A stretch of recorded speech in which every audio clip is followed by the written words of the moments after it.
আমাদেরকে বিগত সরকারের আমলে বিভিন্ন প্রভাবশালী মহল বিভিন্ন অন্যায় অফিসারের মাধ্যমে হামলার মাধ্যমে ক্রস পর্যন্ত গেছে, লাস্ট মার্ডার কেস পর্যন্ত হয়েছে আমাদের নামে। অথচ প্রত্যেকটা এই যে দেখছেন যারা কথা বলতো প্রত্যেকেই নিরীহ ব্যক্তি, ওদেরকে এইভাবে হয়রানি করছে।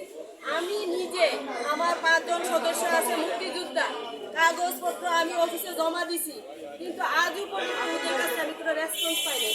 এখানে তো মানুষ আমাকে 2বার বলছে আপনি এখানে আসেন কেন, আমাকে 2বার বলছে। এবং ওনারা যে আমাদের সাথে বেয়াদবি করে অন্যায় অফিসার আচরণ করছে আমি রেকর্ড করে পড়তে নিয়ে আসছি যে আসলে আপনাদের তো এখন অন্যায় অফিসার আচরণ করতেছেন, আমরা জেনুইন সদস্য আসলে আমাদের দিচ্ছেন না।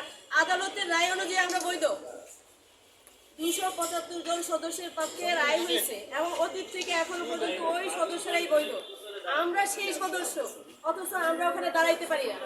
উনি বিকাল আমরা অফিস, সকালবেলা আমরা অফিস টাইমে যাই, ওনারে খুঁজে পাওয়া। 54 বছর 55 বছর অতিবাহিত হচ্ছে, দেশ স্বাধীন হয়েছে, কিন্তু এখনো সেই স্বাধীনতার স্বাদ জনগণ পাই নাই। আমরা মুক্তিদার সম্পদ থেকে আমরা বঞ্চিত। আজকে দেখেন এই কাকিন শ্রেণী নিয়ে কত কি ঘটনা ঘটছে। এখানে রাঘব রয়ের সর্বোচ্চ যারা নেতৃত্বে যারা দিচ্ছে তারা দুর্নীতির সাথে, এই উলফাতের সাথে, এই প্রশাসনের সাথে দুর্নীতি করে তারা তার মেয়াদ বাড়াইছে। তারা দুর্নীতির আশ্রয় নিয়ে এই 3বার মাথায় 4বারের মাথায় তাকে প্রশাসক মেয়াদ বৃদ্ধি করছে। এটা কি সম্ভব? তাকে নিয়োগ দেওয়া হয়েছে প্রথমে নির্বাচন দিয়ে তুমি চলে যাও, সে নির্বাচন তো দেয় নাই।